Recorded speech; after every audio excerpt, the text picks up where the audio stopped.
Promova TV, a home of testimonies.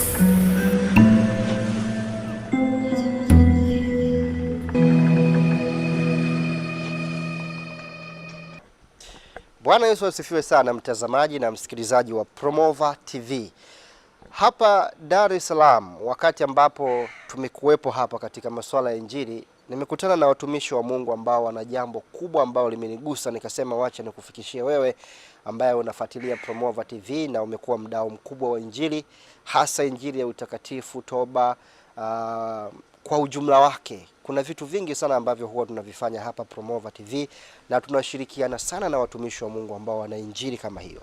Sasa nimekutana na watumishi wa Mungu ambao wanahubiri sana Injili ya utakatifu, ambao wao wana jambo ambalo wamelifanya, wameliandaa kulifanya na wamekwisha anza utekelezaji, ikiwa ni swala la Injili, kupeleka Injili hii ya utakatifu mkoa kwa mkoa nchini Tanzania. Kama ni mkoa kwa mkoa utasikia, kama ni wilaya wanapanga kwenda wilaya, kama ni kitongoji, kama ni kijiji, ama kama ni mataifa, yote utasikia, kwa sababu bahati nzuri ni kwamba niko nao hapa siku ya leo. Kwa hiyo utakwenda kuwasikia kwa undani zaidi wakitueleza kuhusu hiyo kampeni ya Injili ya utakatifu mkoa kwa mkoa imekaa vipi. Mimi ni Jack Tani Msafiri na ripoti kutoka hapa jijini Dar es Salaam. Nyuma ya kamera hapo yuko Benedicto Magumba. Karibu sana tuweze kusikia kutoka kwa hawa watumishi wa Mungu na hili jambo kubwa lenye utukufu wamelipanga liko vipi, na bila shaka utabarikiwa na hii ujumbe huu. Karibu sana.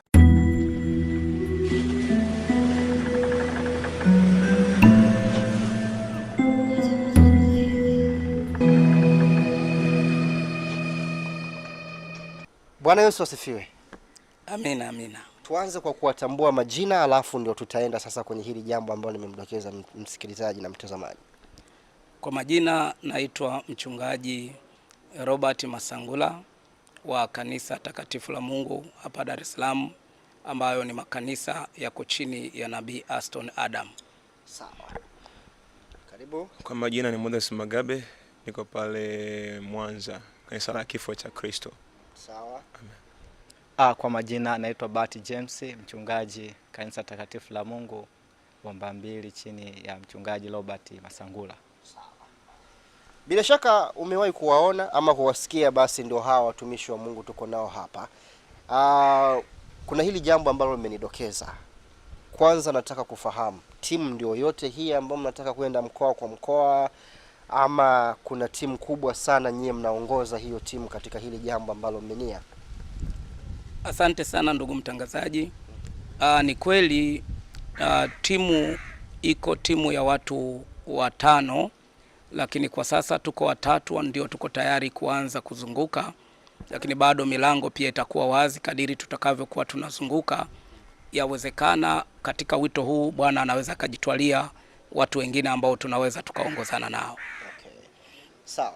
Sasa tuje kwenye jambo lenyewe. Mmetueleza kwamba mimi mmenidokeza tayari kuna huyu ambaye anafuatilia hajafahamu hili jambo hasa likoje, tofauti yake ni nini hasa, maana tumeona makanisa yapo, Injili inafanywa. Sasa hili jambo ambalo mnalianzisha ni linakuwa lina utofauti ama limebeba dhima gani hasa, mtumishi? Amen. Bwana apewe sifa. Amen. Lengo ni kuleta uamsho, maana hali ya sasa hivi ya makanisa isharibika.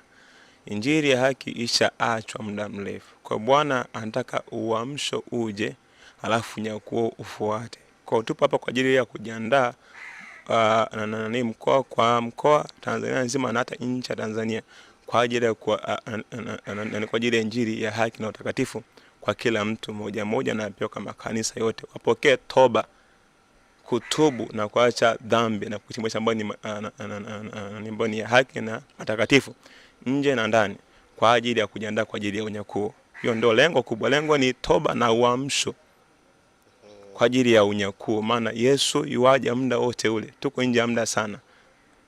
Na tunaanza mwaka ujao, tutaanza rasmi kama ndivyo akituongoza mkoa kwa mkoa, mtaa kwa mtaa, kijiji kwa kijiji, mpaka nje ya Tanzania kwa ajili ya utukufu wake Bwana. Ndio lengo letu hilo kuu. Amen. Sawa sawa. Hili jambo ambalo mmepanga kulifanya ni kampeni ambayo itachukua muda gani? Mnaianza sasa hivi, amesema mwakani, kimaanisha 2026. Yes. Hii itaanza vipi? Itaanza kwa mpaka lini hasa, mtumishi wa Mungu? Nashukuru. Kampeni hii itakapokuwa imeanza, kitakachokuwa kitaisimamisha ni unyakuo tu.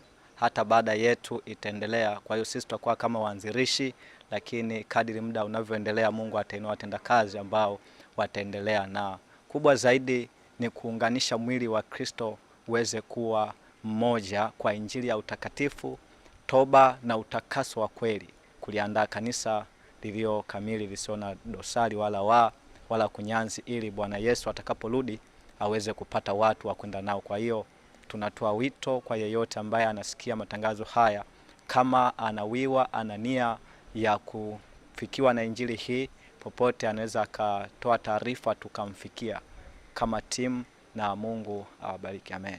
Na itakuwa ni kwa muda gani? Ni kuanzia mwezi wa kwanza mpaka wa 12 ama kuna muda maalum umeweka?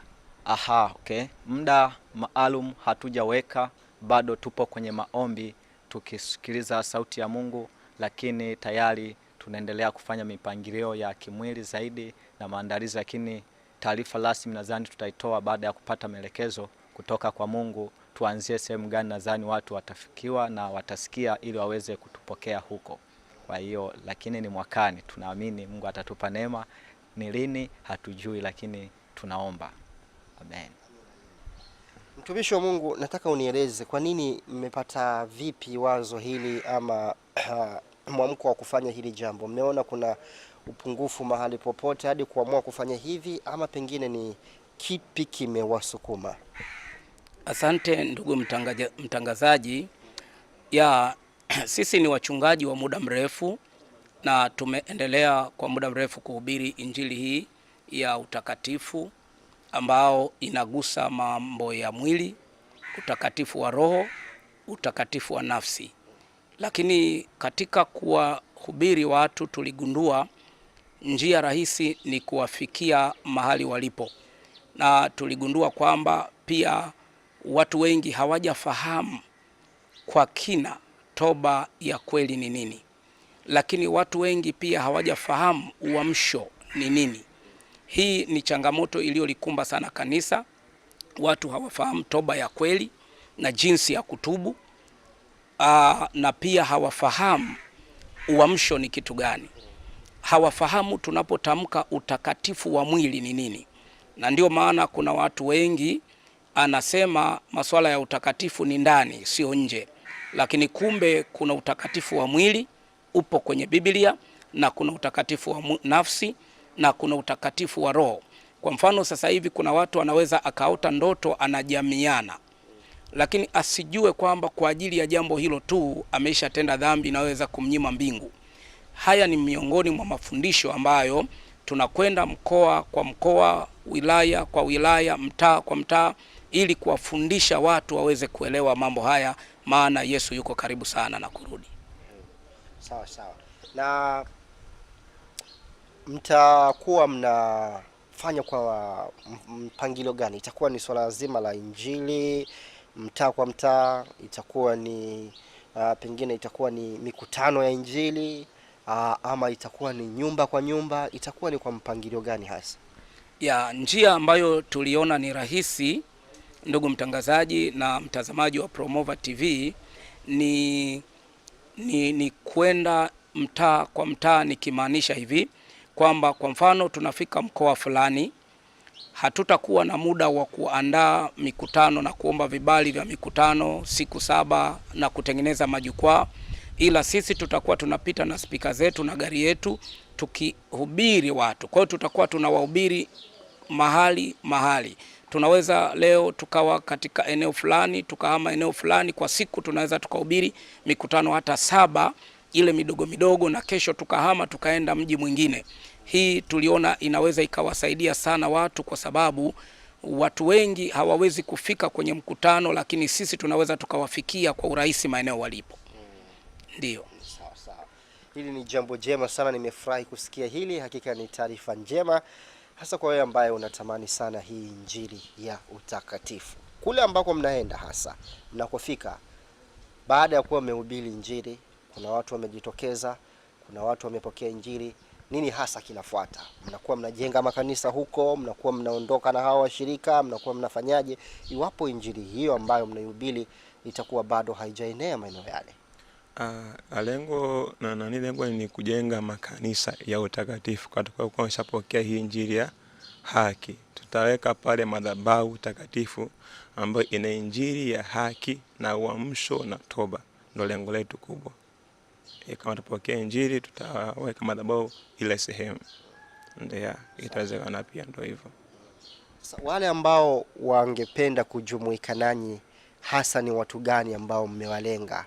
Wale ambao pengine wamesikia hili na wanatamani kwamba tutashirikiana katika hilo, nyie mna walenga akina nani hasa ambao mnadhani mnaweza mkawa nao katika Injili hiyo?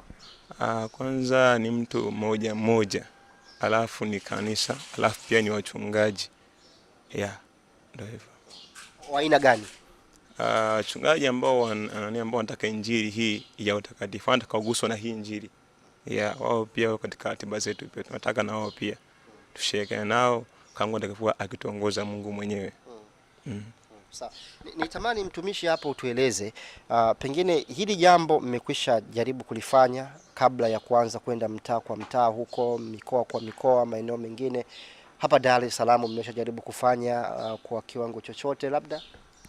Ndio, tumefanya kwa sehemu na baadhi ya record zipo, kwa hiyo kama zitahitajika pia tutaziweka, lakini tukasema tuweze kufika kwa watu wengine zaidi. Kwa hiyo tumefanya na tutafanya zaidi katika maeneo mengine pia. Matokeo yakoje katika kile ambacho umekifanya kama assessment? Sasa unaweza kutueleza kitu gani mmekigundua kwenye kile ambacho umekifanya na kimewapatia moyo kuendelea kufanya? Cha kwanza ni kwamba watu wanakuwa wanashtushwa na Injili ya utakatifu ni kana kwamba hawakuwahi kuisikia, lakini pili wanatambua kwamba kile walichokuwa nakijua ambacho si sahihi walikiamini. Kwa hiyo wanaanza kugeuka na kuifuata Injili hii na kumshukuru Mungu kwa kuwa ni kitu ambacho walitamani kukipata lakini hawakuwa wamekipata. Kwa hiyo mwitikio ni mzuri na tumeona matokeo, watu wakiokolewa na wengine wakifunguliwa na wengine wakibarikiwa, wengine wakitoka kwenye dini zao wakijiunga na makanisa yanayohubiri utakatifu, na wengine katika maeneo ambapo hakuna kanisa wanatumia umbali mrefu kufika mahali ambapo Injili ya utakatifu inahubiriwa. Kwa hiyo niseme tu tutakakopita kwa watakao kuwa tayari kujiunga na sisi katika Injili ya utakatifu, msingi ni toba ya kweli, utakaso wa kweli, utakatifu, haki na uamsho wa Roho Mtakatifu. Kwa hiyo hicho ndicho kitu pekee ambacho tutakieneza. Nashukuru. Haya, nirejee kwa mtumishi wa Mungu hapa, Mchungaji Robert. Tueleze hasa kwenye hili jambo ambalo mnategemea kulifanya, changamoto gani kubwa ambazo mnaona zinalikabili hili jambo kwa ajili ya kwenda? Kuna changamoto yoyote ama mnaona kwamba tayari sasa kila kitu kiko sawa kwa ajili ya kuendelea na hili jambo? Nashukuru sana ndugu mtangazaji. Ni kweli kama tunavyofahamu, tunazo baadhi ya changamoto ambazo tunaona tunakwenda kuzipitia, na tunatamani ndugu mtangazaji utufikishie vizuri taarifa hii, kwa sababu kuzunguka mkoa kwa mkoa, wilaya kwa wilaya sio kitu chepesi, ni gharama. Ni gharama kwa sababu tutahitaji kuwa na vipaza sauti, tutahitaji kuwa na usafiri ambao unaweza kutusaidia kufika. Ni kweli tunayo gari ambayo inaweza ikafika baadhi ya maeneo, lakini maeneo ya vijijini kama njia haziko vizuri pia inaweza isifike. Kwa hiyo na gari kama tunavyofahamu inatumia mafuta, lakini pia timu yenyewe angalau katika safari nzima tunayoianza ina uhitaji. Wakati mwingine tutahitaji chakula, tutahitaji hivi vyombo vya kuhubiria. Kwa hiyo kiukweli hizi ni moja ya changamoto ambayo ni wazi tunaiona. Lakini changamoto ya pili ambayo naomba niitamke ni namna ya kupokelewa kule mahali tunaenda. Hivi nitoe wito ndugu mtangazaji kwamba kama watajitokeza watumishi ambao wako tayari kutupokea kwenye maeneo yao ambayo wao wanachunga. Sisi ni rafiki zao, tumetumwa na Bwana tuje kwao ili tuweze kushare yale ambayo Bwana ametuagiza katika nyakati hizi. Kwa hiyo tunaomba kama atakuwepo mtumishi yuko tayari, tunapokuwa tuna programu ya kwenda mkoa fulani tukiitangaza, basi akijitokeza yeye kutupokea, tukapita pamoja naye katika maeneo hayo, nayo itakuwa imetusaidia. Lakini pia tunaomba support kiujumla ya kuweza kutuwezesha kufika. Tunao mwanzo mdogo, tayari Bwana ametubariki, tunayo gari ndogo aina ya Noah ambayo inaweza kubeba hii timu na baadhi ya vyombo ikaanza kuzunguka huko, lakini bado tuna changamoto nyingi ili tuweze kuhitimisha jambo hili ndani ya mwaka huu 2026. Sawa. Ni wapi ambapo mmepanga kuanzia katika hili jambo? Mtaanzia hapa Dar es Salaam ama mtaanzia mkoa gani mwingine kwa ajili ya kuendelea na hili jambo mtumishi? Tupo kumuuliza Mungu atupatie ratiba kamili ya mwaka mzima. Kwa tupo katika maombi, tunamsihi Mungu sana atuongoze, tembee kwa sauti ya Roho Mtakatifu. Tusifuate tu akili zetu tukapotea huko mbele safari. Kwa hiyo tupo katika kuomba Mungu atoe mwongozo kamili. Tutawajuza baada Mungu jibu, tutawajuza watu kama tutaanzia sehemu fulani, tutaelekea sehemu fulani. Amen. Sawa. Hapa naona kuna kanisa takatifu la Mungu, kuna kanisa la Kifo cha Kristo, na wewe uko Mwanza, hawa watumishi wako Dar es Salaam. Sasa hii itakuwaje? Kwa mwaka mzima huu ama kwa wakati wote ambao mtakuwa pamoja, mtatembea pamoja hivi ama kutakuwa na timu ambayo nyingine inafanya huku nyingine huku, itakuwaje? Hapana, ni sisi hapa timu moja. Tuna move sehemu moja mpaka sehemu nyingine. Kwa lazima mkutane kwanza kwa pamoja alafu sehemu moja kituo hicho tunasambaa sasa. Okay, sawa. Haya. Tukiwa tunaelekea tamati mtumishi, sasa tueleze, umezungumzia masuala ya gharama hapa. Na gharama ni kitu ambacho hakiepukiki. Sasa binafsi mmejipanga vipi iwapo hamtaweza kukidhi zile gharama ambazo zipo, kwa sababu kuna gharama nyingi za kusafiri kwenda maeneo mbalimbali kama ulivyosema.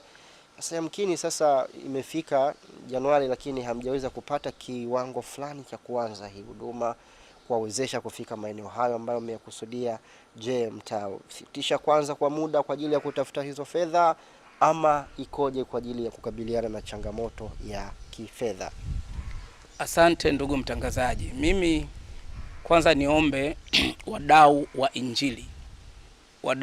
Injili, watu wanaompenda Yesu, wanaolipenda kanisa la Kristo, watu waliojitoa kwa ajili ya Bwana.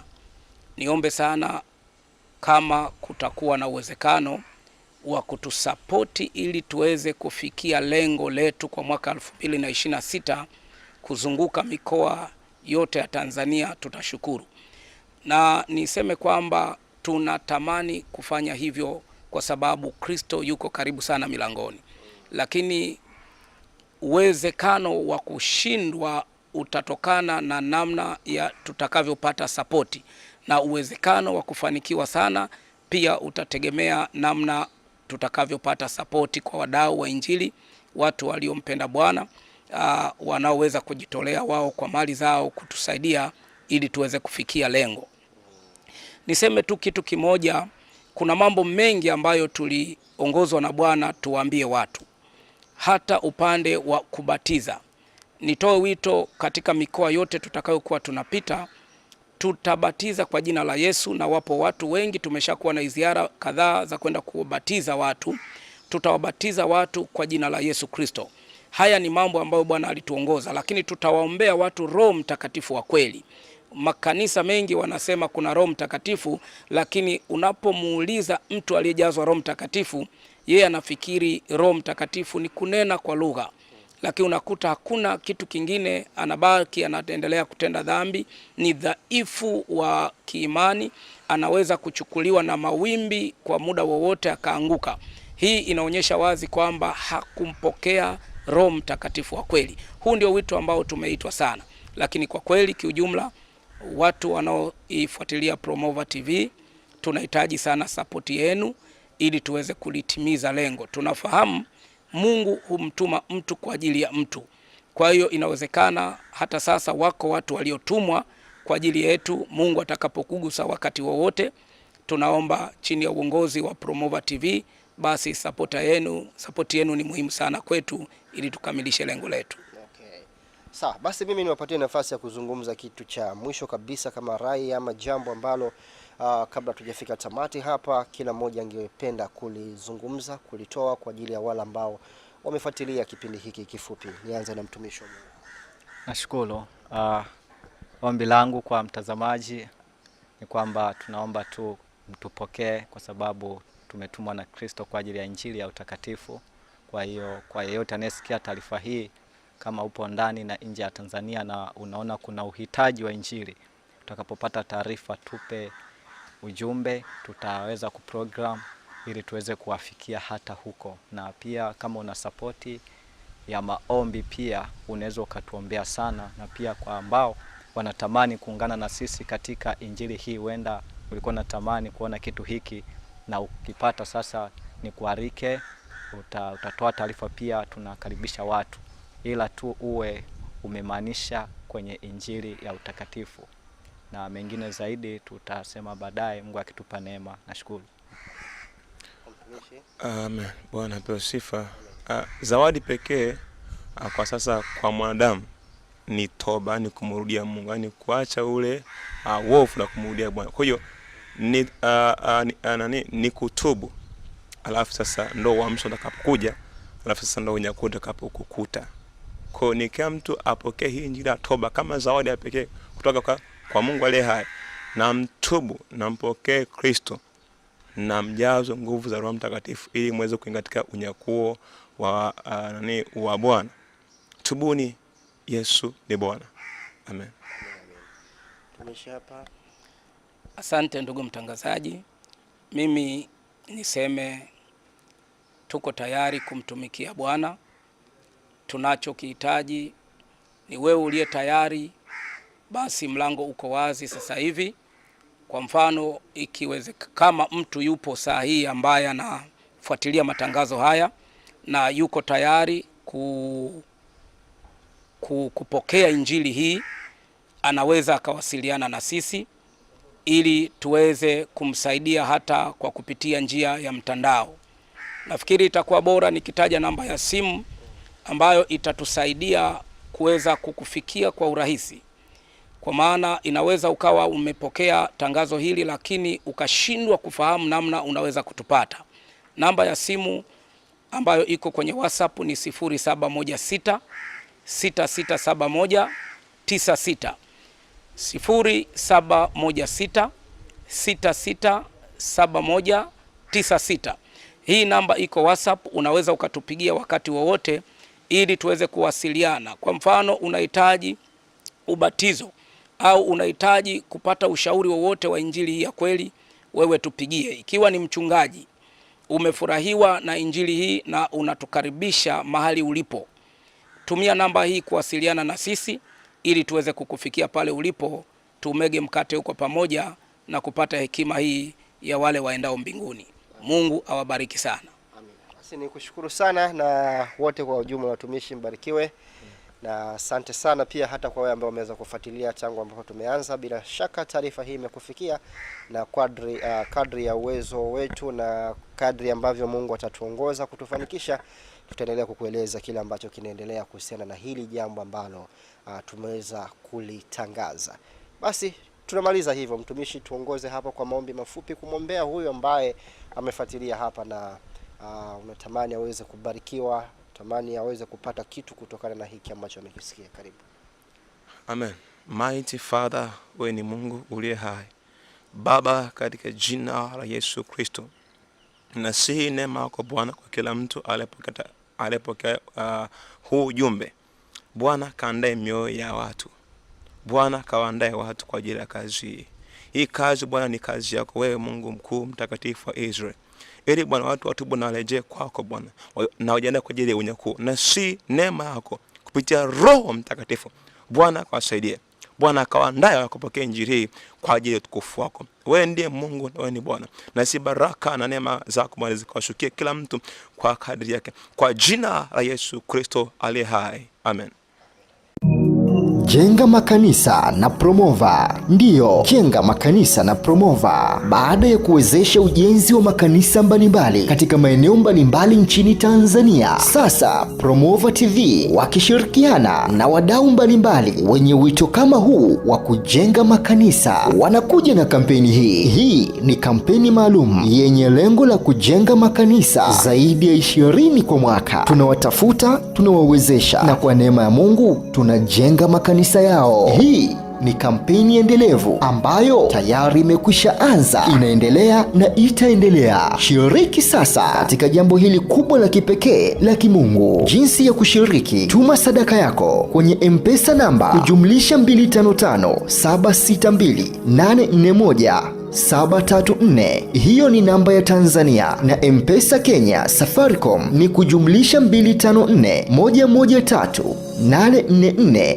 735. Pia unaweza kutuma kupitia Equity Bank akaunti namba 3005111819273. Lakini pia unaweza kutuma sadaka yako kupitia Western Union, MoneyGram, Ria, World Limit, Sendwave na njia nyingine nyingi. Namba zote za simu pamoja na bank majina ya usajili ni Jackton Arbogasti Msafiri. Tafadhali wasiliana nasi kwa namba tajwa hapo juu kupitia WhatsApp ili kupata maelekezo zaidi. Hakuna kikomo wala kiwango cha sadaka. Toa kadri ya uwezo wako. Na kwa maelezo zaidi kuhusu maendeleo ya kampeni hii, taarifa zote zitaendelea kutolewa kupitia Promova TV inayopatikana YouTube. Asante kwa kushiriki kampeni hii. Jenga makanisa na Promova.